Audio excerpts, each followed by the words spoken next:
Hi guys, good morning, good morning. So ngayon guys, ay magpa-final tayo dito sa Barangay Bubuin, Bayan ng Infanta, patungkol dito sa ating harvest. Ayan. So ito guys, ay may portion na na-harvest na, tapos yung ibang portion ay hindi pa dahil dun sa hindi sabay-sabay na pagtanim. So yung nakaraan guys ay napanayam natin yung may-ari patungkol dito sa ating organic farming system na kung saan ay nag-harvest sila ng partial. So, ito ay dapat ay na-harvest na din pero laging na-delay dahil sa palaging maulan. So, nagre-reschedule palagi ang harvester at yan, makita ninyo guys, pinapagpag ni Ricky Brown yung palay na kung saan na hindi pa naha-harvest. At guys, wala man lang malaglag na kahit isang butil. Samantalang overdue na yan. Samantalang dapat ay naglalaglagan na yan. Pinapagpag niya na ay wala pa rin nalalaglag. Ganyan katibay ang organic farming system. So, kailangan natin ayusin talaga yung lupa guys. Para maganda yung connection ng lupa at ng halaman. Hindi nagkakaubusan ng pagkain. Anytime na gustong kumain ng halaman ay mayroong available. Pero hangin na signal ng birthday ito. Yan na. Yan o. Yan ito po. Yan ang hangin na napakalakas talaga sa signal ng birthday. Pero partner, nagtataka mo partner dito. Dito partner, yan mo dito. Walang mga kuwan. Walang basta-basta na kuwan na lagas. Walang malalagas na kuwan. Palay, butil, wala. So makita mo na ganun ka tibay. Puro may mga laman. Yun ang sinasabi ko. May 2% no, na mga nakatayo. 3 bagyo ang dumaan nito, kaibigan ng mga kaparmer. 3 bagyo, imagine mo. Yung iba suko na, wala nang maharbis. Pero ito, makita mo nakatirik pa, green yung dahon, hinog yung bunga. Ganun kalupit ang organic partner.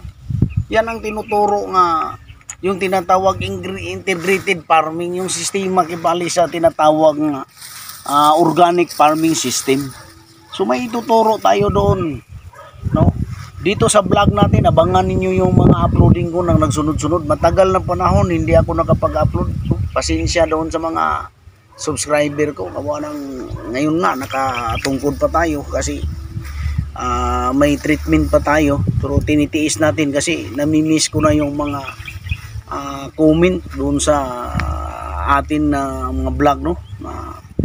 Imposible mangyari pero maraming beses na mga ka-farmers nangyari ito na itong palayan na ito hinahabol natin to nung nakaraang season na wala ng pag-asa. Si Edwin Sumailo, kung natandaan nyo mga kaibigan, no, mga ka-farmers, Edwin Sumailo yung may-ari nito.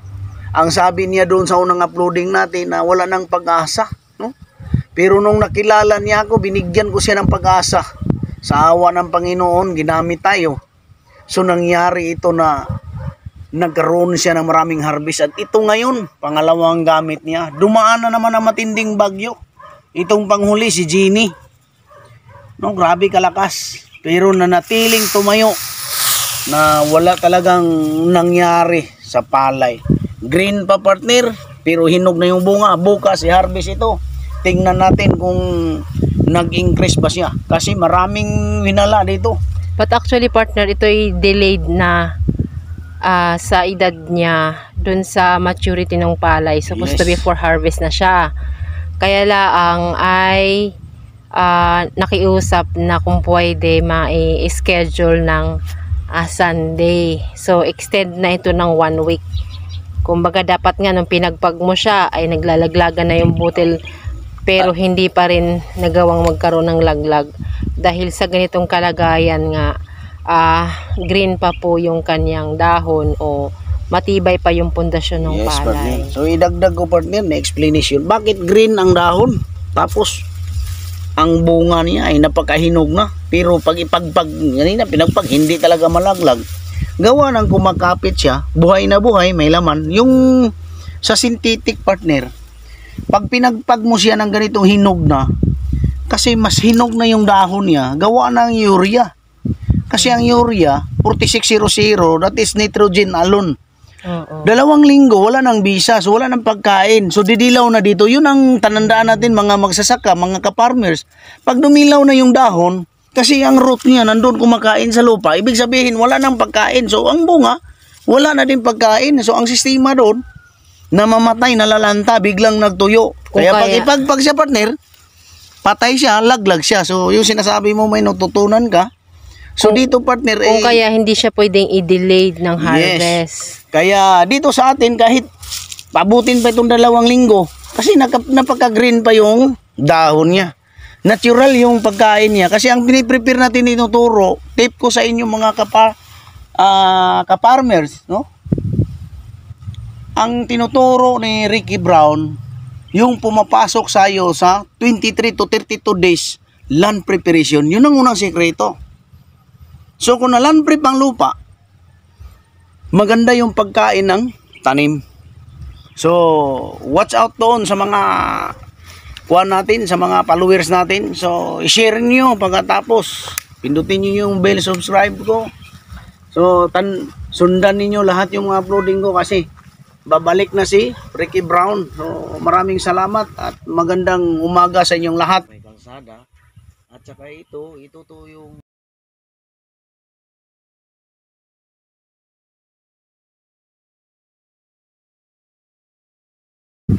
so, follow lang kayo doon. So, huwag kalimutan. Malaking tulong sa akin. Mag-like kayo, share nyo, pindutin nyo yung... So, Comment na comment din kayo. Mag-comment kayo ng mag-comment. So, ayan po, guys, ay na-harvest na rin siya sa wakas at hindi natin naabutan. So, ngayon ay pumarito lang tayo para makita ang lugar na ito at ang may-ari ay nag-ihintay sa atin para tayo makapagkwentuhan. Oo, nakailang MI ka na. Although last cropping, hindi tayo nakapag-MI. Pero makita mo yung puno noon, hinarvest na, makita mo yung puno, napakatibay. Kaya ngayon po, meron kaming challenge sa inyo. Ito, naka-video po tayo ha. Meron po kaming challenge sa inyo na yung harvest mo ngayon na 324 sako, next cropping, at least 500. Patas. Ano po sabi niya sa inyo dati, dun sa product, nung kino-convince niya kayo? Magpapaputol siya ng... Paputol siya ng lieg pag hindi daw nagka-effect. Ay ngayon, hindi mo siya pwedeng putulan. At ayan, so ngayon, challenge po namin sa inyo, kung 324 ngayon na season, next cropping, at least 500 tayo pataas. Kasi pag sinabi naming doble, baka naman, wala naman niniwala. Diba? Yung tinatawag natin na, Juan, yung sa transition period, yung sinasabi ko din sa'yo noon na, gumamit ka nito. Sabi niya, alangan kasi, yung mga tao, mga kuwan din. Sabi ko, pag hindi ito mag-epekto, pagilit ako sa liig kung hindi ito mag-epekto. Kaya ano nangyari, sabi ko sa iyo noon na yung mga farmers magkagulo doon sa sikreto sa resulta na pinatrabaho natin. Nung una pinagtawanan ka, baling ka, lagi kang binubuli. So hayaan, sabi ko hayaan lang natin yan. Kasi alam po sabi dati, nagpara kayo magsisinok mani. Gawa ng may molasses. Hayaan lang natin sila. Eh ngayon, nandito na tayo mga, nakailang tanim ka na, simula noon tayo nagkakilala. Tatlo na rin, pang-apat na tayo. Kaya yung sinasabi ko, na itong area na ito, ang liit ng area na yan, pero kayang-kaya ko yan, paabutin natin na ng 150 banks. Yun ang target ko ha. Kasi nung una, tinarget ko na, kasi itong mga farmer, kahit anong gawin, kaya sabi ko sa partner ko, kaya buhay ko na ibubuhis dito kung hindi magkaigi. Kaya dito, sabi ko ito, kahapon tinitingnan ko yung texture ng lupa. Sinabi ko di ba nung una sabi ko na habang tumatagal, paliit yung gastos natin. natupad naman, hanay. Paliit ng paliit, pero yung harvest natin pataas. Baliktad yung ang target natin, yun ang katotohanan doon sa mga magsasaka na sana makita nila, hindi na yun pakuanin yung farmer naman tayo dati. Talaga marunong, bata na, marunong magtanim. Kung sa synthetic, kuya, agree di ba kayo? Kung sa synthetic, habang tumatagal, lumalaki ang gastos. Kung polysynthetic, kasi magmula sa kuhol, sa damo, sa uod, sa atangya, lahat. So habang tumatagal, tumataas din yung dosage ng synthetic natin. At depende sa timing, hindi pwedeng lagi ka lang complete, hindi pwedeng lagi ka lang urea, hindi pwedeng laging 16-20, dapat binabala-balanse. So doon sa dating pamaraan, habang tumatagal, tumataas yung dosage ng synthetic natin, tapos yung mga chemical base na ginagamit, tumataas din. So yung gastos tumataas, pero yung harvest niya, buti sana kung break even. Pagka ganitong season talaga dito sa Infanta, medyo baba ang harvest ng palay. Pero with your technology, partner, ay ang pinopromote natin is less expenses, increase yung yield, which is last cropping, maganda yung season. Ilan ka po nung last cropping, Kuya Riniel? 180 eh. No. 116 lang yata. 116. Oh. So, isip nyo, 116. Ngayon, 162. Oh. So, yung magandang season, kumbaga pinakamagandang season ng Infanta, last cropping, 116 yung nakuha mo. Ngayon na season na mahina, Dinoble. 162. Dinoble. Which is, mas nabigat kahit paano din kaysa sa dati. So, yun, yung pinopromote natin na less expenses ay alamin natin ngayon, magti-take down tayo kung magkano yung nagastos ni Kuya Riniel dito sa 162 bags na kanyang na-harvest. Tapos yung challenge natin, abangan natin by next cropping na itong buong area niya ngayon ay nag-harvest ng 324. So, ang target mo, partner, 500 at least 500 bags pataas. Hindi tayo bumaba, partner, sa 500 bags, ha? Oo. Yung pointing natin doon, nandun tayo sa 65 to 68 kilos per kung depende kasi sa tahi sa pale rice sa harvester eh. Kasi yung mga alalay nila minsan nagmamadali. Pero aside doon sa sa bags, yung by kilos. May disadvantage doon sa harvester minsan. Oo. Ngayon, yung aside naman doon sa number of bags, is siyempre total din natin yung kilos. Hindi yun basihan doon yun kung ilang sako. Kasi yung sa pale rice ko, partner, yung unang harvest ko na sa 1/8 ko doon sa record sa record ko sa pale rice sa competition, yung tinatawag Palayabangan Challenge, 510. Anong ibig sabihin yung 510? Sa 1 hectare, ginalan tatarget tayo sa 10 tons, 5,000 lang yung gastos. Yun ang tinatawag na 510, kaibigan. Ang nangyari doon sa akin is 0.8, no? 1,200. 1,200, no? Square yung meter. Square meter, yung yun lang ang ginagamit ko doon. Noong unang cropping ko, sa winter season, kumuha ako ng 2.2 tons. So, kinukompute ko, around of 6 hektarya, pasok ako sa 10 tons, no? So, pag next... Clear ko lang, partner, yung pale rice Palayabangan Challenge entry mo is pale rice... Mindanao yon sa RTR, Agusan del Norte yon. Ngayon, yung second cropping ko doon, so na-hit ko yung sumobra ko doon sa expectation kasi kumuha ko ng 2.7. Ngayon, pinaprocess yung technology ko doon kasi submitted na sa national competition na. Yung premium noon is ay 3.2 million sa national. Yung 150, dalawang bisis tayo nanalo doon, 150, which is 300,000 ang premium doon ni Ricky Brown. Noong one doon, ang problema, yung certification, kasi may data ako doon na binablangko ko doon, hindi ko pwede ibigay. Kasi na-notice ko, yung pangalawang competition, mga ka-farmers, pukunin nila yung technology, pagkatapos i-adapt din nila. So nag-close door kami doon, ibigay mo lahat yung mga technology mo dito. pagkatapos babayaran ka, ito na ang mangyari, field rice na ang mga pag-ari. So, itong palay ito local rice ito eh. Pero pwede natin itong gawing hybrid. Depende ito sa processing. May processing ako dito paano maging hybrid. Kaya ito hindi ko pinapakita at pinapalabas doon. Kaya naging complication. Kaya tiniknikal ako, hindi ako pwede lumaban sa nasyonal. Kasi yun ang pangbato doon. Kasi iniwanan ko yung field rice. Kaya dito ako nag-market, direkta talaga partner sa farmer. Yes. So, i-clear ko lang, to make it short, the story about sa Palayabangan entry challenge mo doon sa Butuan City na field rice. Ikaw yung nanalo yung challenge na yon, pero hindi na i-award sa iyo yung certification Sa nasyonal. o na i-grant dahil hindi mo ibinigay Yes, lahat ng partner. data mo.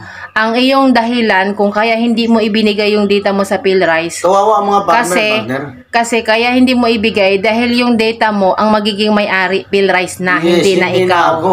So ngayon, since hindi mo binigay sa field rice yung technology mo, ay nakadirect ka ngayon sa farmer. Kaya partner, Oo. ito nangyari Yan. So ito nung una, sabi ko kay Kuya Rinil, kung gamitin mo yung technology ko, so magpagilit ako sa liig ko kung hindi ito maging epekto. Kasi wala akong Sinabi ba ganyan yon, Kuya Riniel? kasi wala akong pointing dito sa Luzon eh. Alam niyo po kung bakit niya sinabi sa inyo yon? Kasi nakailang farmer na po kami na kinakausap. Tapos pag sinabi na lalagyan ng molasses, tapos ganito, ano yung magsisinukmani. So hindi pa kami tapos sa presentation, pinagtatawanan na kami. Tapos may kalaban pa kaming isang pulyar sa field na 1 liter 500 lang. Tapos yung amin 1.8. So ayaw na kaagad sa amin Opo. Ayaw na kaagad sa amin yung farmer. So nung time na nakausap niya kayo, so parang parang ano ba kayo mga farmer? Itibigyan niyo muna ito ng pagkakataon yung product ko para makita niyo naman. So, yun yung ginamit niyang term sa inyo kasi hopeless na siya na para may maniwala sa kanya kasi mataas yung expectation niya na mas makikinabang talaga yung farmer doon sa pamamaraan na meron Ito siya. ang malupit partner. Nung pangalawang cropping na dito, maganda yung standing ng palay niya. Yung kapitbahay dito, yung kay Edwin, yung si Edwin Sumailo, yung sa isang vlog ko doon. Talagang agaw buhay niya, yung kumpare niya. Ang hirap doon kasi ang palay niya sa standing crop niya, 13 days harvest na. So sabi ko, hindi pwede yun applyan kasi noong una nag-usap tayo, akala ko next cropping pa. Ngayon pwede, ipabira. Sabi ko, pinaka-critical ito kasi pag hindi magkaigi yung diskarte, kung hindi titingnan yung palay, apply lang tayo na hindi natin titingnan yung status. Parang doktor eh. Kaya diagnose mo kung kaya, kung hindi, huwag mong gawin kasi mabubulyaso yung pangalan ko. Ngayon tiningnan ko doon, kasi may sikreto kasi dito partner sa palay, sa standing. Pag may makita akong isang sinyalis, sabi ko sa kanya, bumbahan ito. Kailangan bukas kasi pag sunod na araw, hindi nyo bumbahan, huwag ninyong bumbahan. Kasi hindi natatanggap yung parang pasyente. Sabihin ng doktor, ilabas nyo na itong pasyente. Kasi hindi natatanggap ng gamot ito, wala na itong pag-asa. So, noon nangyari, so sabi ni Sumailo doon sa vlog, imposible na, wala na akong pag-asa. Pero nagkaroon ng malaking pag-asa kasi umarbis pa. Sinunod niya. Ngayon, partner, hindi lang yun sabihin na, tsamba siguro yun. Bakit? Itong pamangkin ni Kuya Reniel, dito sa kabila, ganun din ang nangyari. Ngayon, bumuga yung palay, tuwang-tuwa. Kaya sabi ko, ito sa mga ka-farmers, magpapalay, mga kahit anong tanim, kailangan talaga, hindi na natin isipin yung sabi partner para, pero hindi ka pa pinanganak, farmer na ako, kasi bata pa ko eh. Wala namang aagaw doon sa bakos na yun, sa built na yun. Ang sabihin lang dito, that is reality, yung paano natin, ikaunlad yung harvest, at saka paano yung mababa yung gasto. Diba kaya rin eh? Wala namang mawala kasi ikaw man ang may-ari doon. Okay. Yung technology, itulong ko lang sa iyo na walang bayad. Kasi masaya ako pag makita ko si farmer na naghirap tapos masaya siya. Masaya na rin ako sa buhay ko. Yun ang pinaka-medisina ko sa buhay. Okay. Kaya ako tumagal nga ito na partner. Okay, partner, ganito. Since ngayon ay pang-apat na cropping na ni Kuya Riniel dito sa area niya. Pang-apat nitong susunod. Kaya ito partner, ito ang inabangan. Kaya sinasabi ko dito, ito ang challenge, no? 500 ang target natin patas. Ngayon, umabot na tayo sa 324. So sinabi ko, pababaan pa natin yung gastos natin, Rinel. Kasi yun ang target natin, bababa pa. Pero yung harvest natin, tuloy-tuloy na yun, paangat na yun. Kasi yun ang target ko doon, nung study ako, yung study ko doon sa PhilRice, na hindi ko pwede ibigay direct na sa iyo. So, sinong napakinabang? Hindi yung PhilRice mapakinabang. Okay. Actually, dito sa farmers, para masaya yung ani. Okay, so ngayon, yung computation na gagawin natin, yung kung pag-take down natin dun sa nagastos dito sa 300, Yes. At saka ilang tulinada? Sa 324 bags. Yung 500 na propose mo na harvest ni Kuya Riniel by next cropping, ay at saka na lang natin i-take down pag na-harvest yun. Yes. Sa ngayon, ang i-take down natin, yung 324 bags. Okay. Okay. So, ngayon ay ang iti-take down lang po natin na gastos, yun lang pong mga binili, hindi nakasali yung mga labor. Yun lang mga ginamit, inputs lang tayo. So una, Ilang litro ito? So una ay si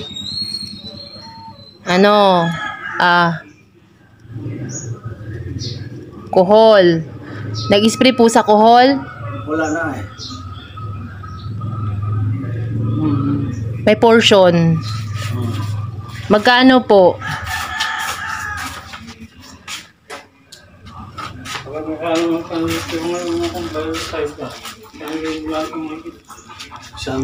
Isang bira lang. Yung kuhol nyo po, ay yung portion lang, hindi po lahat na isprehan ninyo. Pang portion lang kasi nga, tag-uulan. So, magkano po yun? Yung tag 350 pares? Yung sasi? Ang binili mo?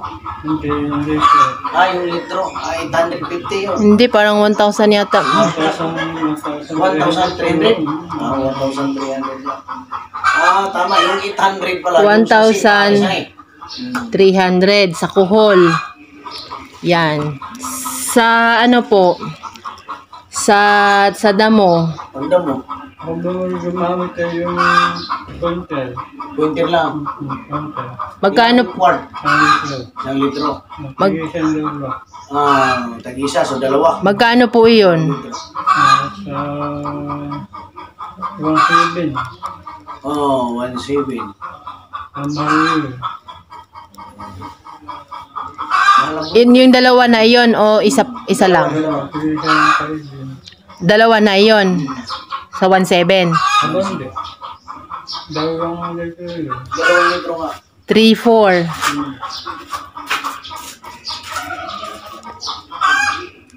Okay. Sa po? Urea. Balang gamit ko din ako ay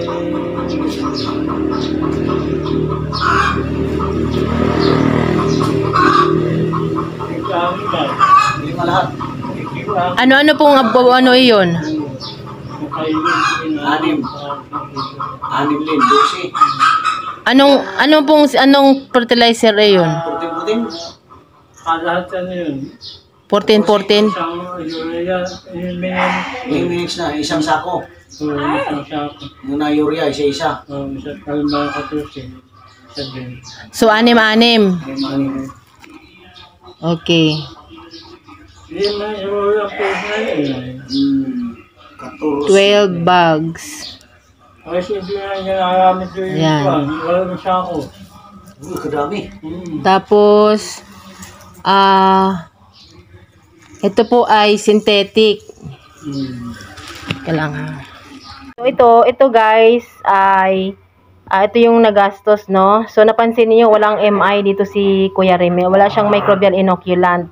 Pero ito ay pang third cropping na niya dito sa nasabing bukid, which is nakailang MI na rin siya dyan. So nito lang cropping nito at nagkaroon ng pag-delay kung kaya hindi siya nakapaglagay ng MI. Ngayon yan.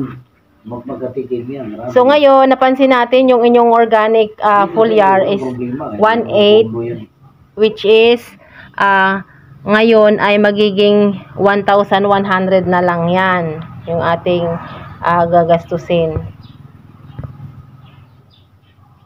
sa ating susunod na pagbubukid. So ayan, at least po ay makuhanan po ninyo ng idea. Ayan, sa bawat farmer po, iba-iba po yun ng mga application. Dahil syempre may mga pag-delay dahil po sa mga panahon or sa mga manpower, ganon. So, pinakasikreto po dito guys is itong ating root and leaf fertilizer. So, ayan po ay nag-invite po yung mga mga gusto dito makipakinig, pero sabi ko kung pwede hindi sa barangay, kasi kapag nandun tayo sa barangay meeting, ilalagay tayo dun sa other, which is pagod na yung farmer pakikipag-agawan doon sa mga pamimigay sa gobyerno. Pagdating sa ating presentation, gusto na nilang umuwi. So kahit ilan lang po yung umattend doon sa ating presentation, basta yung solid, yung willing. Pero sa akin nakikinita kahapon nung ako'y narito, ay madami ang gustong makapakinig dahil dun sa nakita nila sa inyo. Ano po? So, ayan, kaya sabi ko nga po ay kayo pinag-uusapan dito sa buong bubuin. Kahit sino yan, pag ganyan kami kahapon. Ikaw din ang bugbog sa pagbubuhuli ay. Oo. Bahala kayo. Oo, tama. Pero ayan po, no, hindi pa tayo natatapos kasi target natin yung 500 sako next cropping. Pero may mga babaguhin tayo katulad ng sa MI, sa application sa foliar natin, ganyan. Tapos since maging mababa na siya kasi distributor na kayo, ay sa one partner dito, ito na pwede na ito sa yung tinatawag na standard distance. I-apply implement na natin yung stand. So abangan natin yun guys by next cropping, next harvest. Napakabilis lang naman ang panahon. Oo. So advantage distance. Malaking bagay siya sa tinatawag na makapaad-on sa harvest talaga, partner. Okay. So ngayon ay Kuya Riniel, nais ko pong marinig ng mga yung iba po na hindi pa naniniwala hanggang ngayon sa pamamaraan dito sa ating product na 1 liter ay ganun kalupit. So ano pong masasabi niyo po dun sa iba na parang nakikiusyuso pa lang, kumbaga parang wait and see kung totoo ba yan o hindi? Ay, hindi ko masasabing Tsamba. sige, ito, paniwalaan nyo. Gawin ninyo, bumili kayo ng product at gawin ninyo. Yes. Yeah. At yun din po ang ginawa ninyo. Mayroon yung baka ako pang sisihin nila. Siya nga po po. Pero base po sa inyong karanasan ay kayo po bagay nakatipid naman.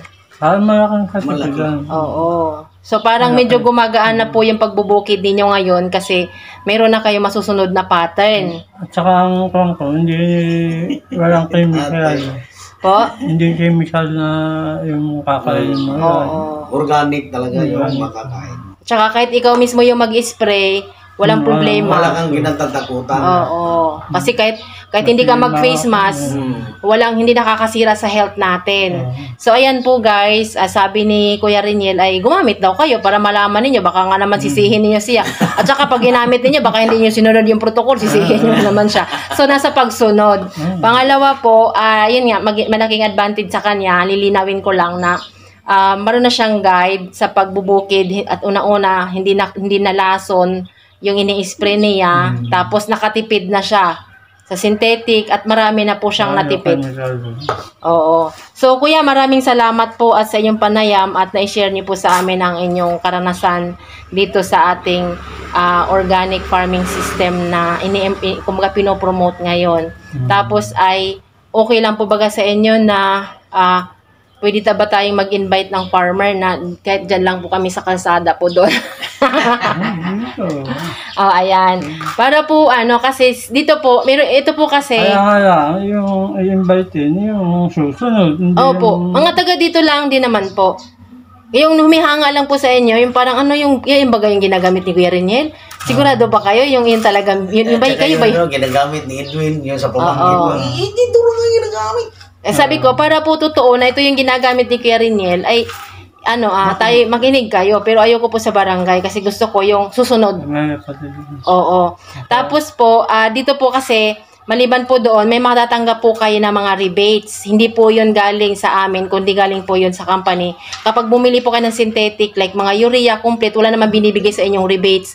Pero dito po, patutunayan namin sa inyo na mayroon kayong rebates dahil nag-promote kayo ng products. Maaari po na yung iba po yung gagamitin sa palay ninyo ay magiging rebates nyo na lang dahil sa mga bumibili ng mga products sa inyo. Tapos may points kayo kasi parang nag-model kayo. So, hindi lang yung artista ang nagmo-model, kuya, pati po yung farmer. Ayan. So, ayan po. Maraming salamat po at magandang umaga po.